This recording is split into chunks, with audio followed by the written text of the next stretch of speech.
Hello and welcome to Chargers Talk 4630 podcast. I'm your man, Stacey Mallory, and as always, I do what I do to make this a home where Charger fans can come and get some good content. Thanks to all of you who take a little time out of your schedule to tune into us. And before we get started, if I can ask you just to go on to YouTube, go to the search engine, type in Chargers Talk 4630, press the like button, give a thumbs up, hit the bell on the right. And as always, it costs you absolutely nothing to subscribe. This way, you'll never miss a show or a podcast. And also, your device, whether it's a tablet, a phone, or computer, it will send you a notification as a reminder that we're either live on the air or we just released the latest content. And remember, you don't have to just be a Chargers fan, because anyone who listens and supports us is always welcome here. And again, I can't begin to thank you enough. The Chargers win. I know what everyone has been saying about the team that we played, but let me remind you, we are playing a professional team, and I'll continue to say it, a professional team in the National Football League. And I see all of the comments that people are saying, I know you guys ain't going to celebrate over this, the team that we just played. Let's just talk about the game briefly for a minute before I get into my comments. Yesterday's game, despite the nasty weather, which rained all day, was ugly. It was sloppy. It was multiple drops by Keenan Allen, Donald Parham, and Quentin Johnston. Austin Eckler and the entire running game has been ghost all season. And the only production that the offense could muster up was 2 field goals by Cameron Dickens for a 6-0 score. And that's all the Chargers need to get the victory, because the defense, who give them credit, they played their best 2 games of the season against the Ravens, although it resulted in a loss last week. But yesterday got a shutout victory, a donut, with Brandon Staley as the head coach of the Los Angeles Chargers, going against the winningest coach and team in NFL history over the last 20-plus seasons, Big Bad Bill Belichick and the New England Patriots. Now, I know that people like to say, hey, look, you're getting excited and you're getting ahead of yourself. That team sucked. That team was in last place. Somebody has to win and somebody has to lose. I remember when Venus Williams won one of her Grand Slams, and there was an issue with her sneakers or whatever footwear she was wearing, and she was slipping and sliding and falling all over the place, but she still won. And one of the reporters asked her after her match, how does she feel about her performance? And Venus Williams said, win pretty or win ugly, just win. I agree with that 100%. People want to concentrate on how bad you looked, how bad the performance. Sure, everybody want to look good. Everybody want to put on a good performance. But at the end of the day, the bottom line comes down to wins and losses. Now, I heard Evan Roberts, he's a sport analyst on a talk show out of New York City on WFAN. When he was asked about ugly wins in the National Football League, here's what he had to say. There's a win and there's a loss. And in the National Football League, with only 17 games played, I will never, ever, ever apologize or give back a win. So I'm saying it's all about winning. We don't care how ugly it looks. I agree. I'm disappointed in Kellen Moore. They are a very, very bad coached team on the offensive side of the ball. And just as a recent, the defense was too. The defense had played their best 2 games of the season 2 weeks in a row. They should have won in Baltimore, but the reality is that they didn't. So today, they shut out the New England Patriots in Foxborough in a rowdy stadium. Horrible, horrible, horrible weather. But I don't care what you say. He loved to talk about, hey, look, the offense stinks over there, but Bill Belichick still is a mastermind when it comes to calling defensive schemes and lining up in formations. And the one thing that Bill always does better than anyone else is take away what you do best. And give them credit. Their defense stopped us from scoring any touchdowns. The only scoring we had was 2 field goals by Cameron Dicker. They got a 0. Give the defense a little bit of credit. I know what people have been saying on X, and I'll say it again. I will never, I can't do it. It's not in my DNA. I'll never root against my team. I'm so competitive all my life. I wanted to win in anything I did, no matter what it was. We could be playing tops. We could be playing jacks. We could be playing basketball, ping pong, pool, whatever. I'm very competitive. I want to win in everything I do. I want to win. I can't root for the Chargers to lose. And I get it. I get it. There's a lot of people that say, man, we need a high draft pick. We want to lose out. The Houston Texans last year fired Lovie Smith because everyone, and I'll say this time the owner too, wanted to lose that game to get the top pick. But it wasn't in Lovie Smith or that team's DNA to go out there on purpose and try to lose the game. Remember, in that game, they were down, I believe it was 14 or 17 points in the fourth quarter. And they came all the way back. And instead of tying the game, they came down from 17. Instead of tying the game and going in overtime, they went for the 2-point conversion to put the game away in regulation. And they won the game. And Lovie Smith was fired for that. Now, it eventually worked out for them because they were going to end up taking Bryce Young with the number 1 pick. From all the sources that we've heard through the media, Bryce Young was their pick. However, the Carolina Panthers took him because they was in the number 1 spot because Houston won that game, and they ended up drafting C.J. Stroud because they need a quarterback too. And it turned out, as of right now, this season, they made out great because C.J. Stroud fell right into their lap. And had they had the number 1 pick, they wouldn't have. But they wasn't trying to lose the game. The fans may want that. Of course, when draft time comes, I want the highest draft pick possible. I want to get an impact player at the top of the draft. But in order for that to happen, your team got to be losing. They got to lose every week. And I just can't do it. It's just not in me to do it.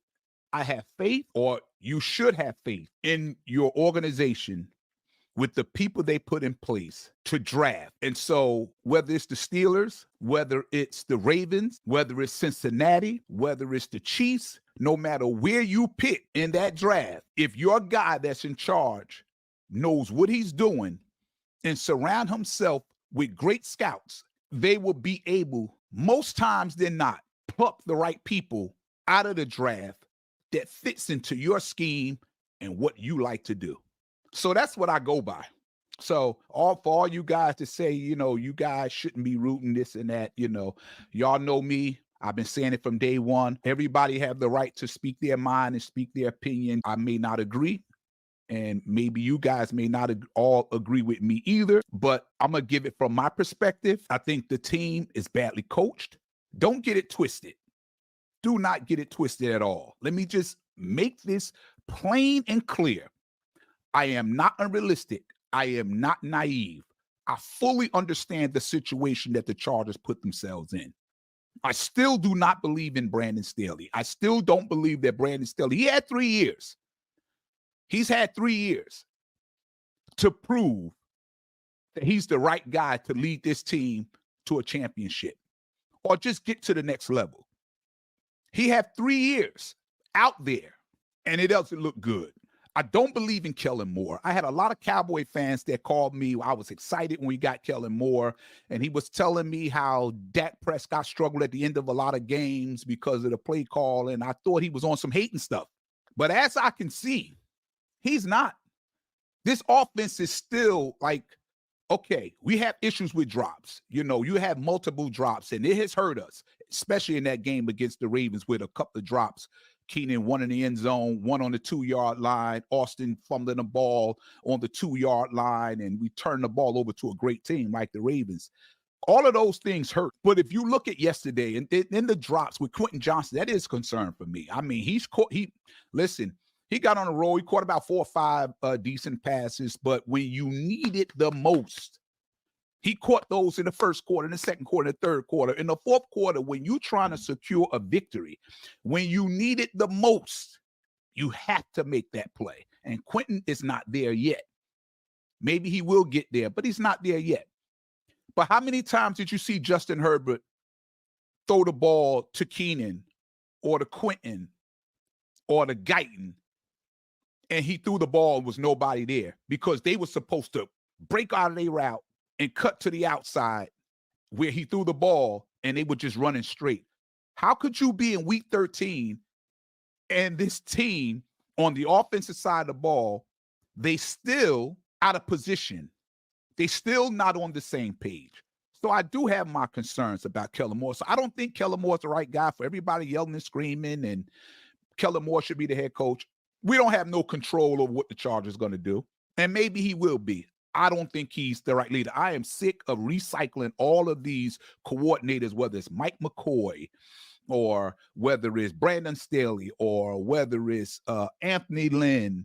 We just constantly recycling these young coordinators. We hired somebody named Riley. I think Mike Riley. Now I'm telling my age a little bit because you young guys ain't gonna know.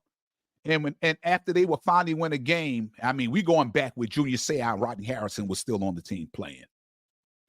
And whenever they win a game and they have their speech, his speech in the locker room is hip hip, and they whole team hooray, hip hip, hooray. I'm like, good Lord, is this Pee Wee League? But we keep messing around with coaches like that. Why do you think the Kansas City Chiefs are so good consistently?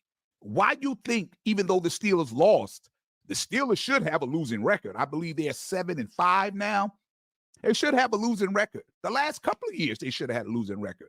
But because of the coaching skills of Mike Tomlin, a great coach will be able to, on his coaching ability alone, win you 2 or 3 games, 2, possibly 3. Consistently, Ravens, Steelers, Chiefs, 49ers, New England, 21 straight years.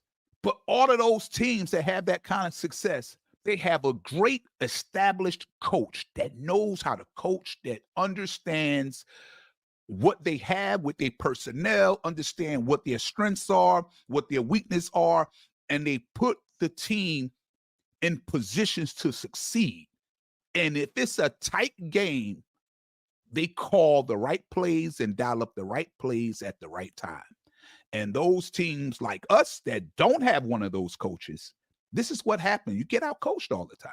Look at Urban Meyer when he was with the Jaguars. Do you know how bad, do you remember how bad Trevor Lawrence was under Urban Meyer? That whole team just looked, they were starting to call him a bust.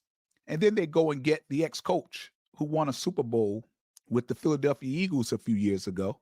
And right away, Trevor Lawrence and that team took off. Haven't turned around yet. Coaching, I'm going to keep saying it, coaching matters, and coaching is everything.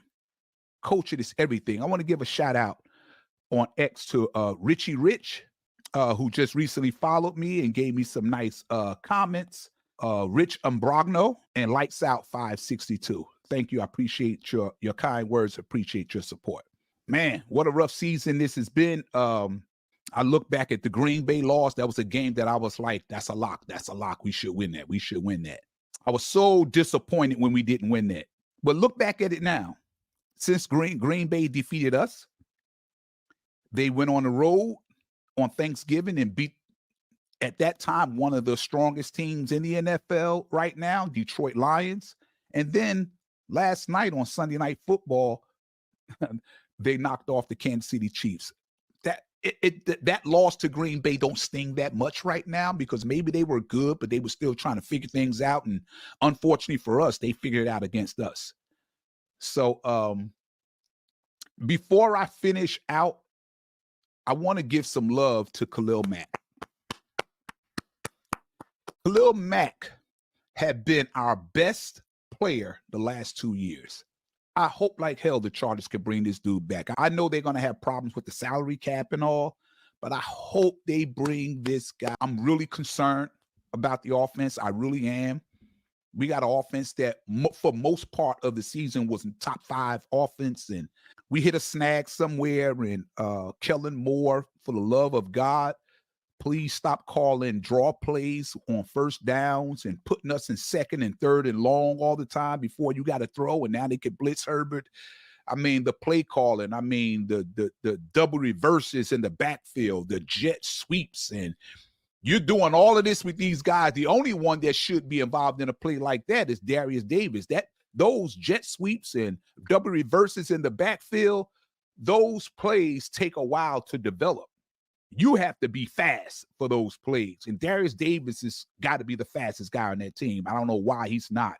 calling those for Darius Davis, but I'm very concerned about this offense, man. I really am. I had one guy that sent me in my inbox about he couldn't get excited. And that's okay. That's fine. I get it. Everybody's different. He couldn't get excited about the win because it looked ugly. I get it. It was ugly, but I don't care. We won. I don't care how ugly it looked. We won. And that's the bottom line. Everything in this league, in any sport, it's about wins and losses. Tom Brady became the first quarterback in the NFL to lose a game in the Super Bowl despite passing for over 500 yards and 4 touchdowns and 0 interceptions. And they lost. That was that Super Bowl to the Eagles that he lost. That was his last Super Bowl he lost before leaving to Tampa Bay. So what y'all take out of that? Well, you know, his stats, he had over 500 yards passing, set a record in the Super Bowl, 4 touchdowns, no interceptions, so he looked pretty. It's okay to lose pretty. The hell with that. If we look bad and we win, I don't care about how bad I looked. Tom Brady would take back, I guarantee you, if he was asked, he would take back them 500 yards passing, them 4 touchdowns, and trade them in for maybe 112 yards passing, 1 touchdown and 1 pick, but they still win? You think he will apologize for that? The bottom line is just winning. That's what I'm trying to get you guys to understand. The bottom line is to win. That's all that matters. Nothing else. Don't matter about the production matters when you're on the field, because your production and how you perform is going to determine whether you win the game or not. So I get that part. Things just don't always work out the way we plan them to. But at the end of the day, when you don't have your best day and you still win, that's a plus. You can't be mad at that. Charger fans, every day ain't going to be a good day. The sun don't come up every day. That's how life is. That's how life operates. Sometimes it's raining, it's pouring, you're having thunderstorms, it's lightning. But after a while, a day or two later, you look out the window and the sun comes back up and it's dry. Everything is fine. The birds is chirping. The flowers is blooming. That's how life is. So on the football field, on a day where you don't have your best stuff and it looks bad, and I ain't gonna lie, I admit it did look really bad. So I'm just saying, man, there's still a chance. And until we mathematically out of it, I'm gonna state the case how it can happen. Now, realistically, again, stay with me. Realistically, from what we've shown so far, I don't see us running the table. Not what happened in Baltimore and not what happened in New England yesterday. I don't. But that don't mean it can't happen. Anything is possible. To the new subscribers that I got, I went over 100 this past weekend after just 8 weeks of doing the podcast. I know it's a relatively small number compared to what a lot of other people are doing and their numbers and how long they've been doing it, but I'm not looking at their numbers. I'm just looking at trying to put together a good quality podcast with some good content, and hopefully people like what I'm doing and get as many subscribers as I can so we just can continue to grow. I love the Chargers. I love this team. And guys, look, I'm not unrealistic at all, but I did get excited about the victory. I will always get excited about the victory. You can't be mad all the time. You know, when they win, you're mad. When they lose, you're mad. Like, when are you ever going to be happy? Take these little moments. They won yesterday. Hey, look, man, I'll have a conversation with anybody that tell me, man, they lost to the Patriots. So at the end of the day, they won. That's what I'm trying to get you to understand. Winning is all that matters. Yes, we didn't do enough of it this year, and that makes it a very disappointing year. I know it's a tough task ahead. I know that, and anything is possible, but 1 week at a time. Thank y'all for tuning in the show. I hope you guys enjoyed the show. I appreciate and respect all you guys. I thank you so much for your subscriptions you guys have given me the last couple of days. I hope you like this content. And if you do, share it with someone else that maybe is a Charger fan. and don't know anything about this. I had a couple of people that reached out to me and told me I was not aware of your podcast. I never met you before, but we did meet on X, and they came in and they subscribed, and hopefully we can continue to do that. I can't begin to thank you enough. Hey, look, go to YouTube, go to the search engine, type in Chargers Talk 4630. Give us a like, give us a thumbs up, hit the notification button so that you could be notified anytime we go on live, whether it's your tablet, your device, or your computer. You'll get a notification telling you that we are now live on the air, or we just released the latest content. And again, thank you so much. Enjoy this victory. I'll see you guys in a couple of days with another podcast. And if they win that game, I may start to believe. Have a good week. Enjoy yourselves. Walk good. Peace.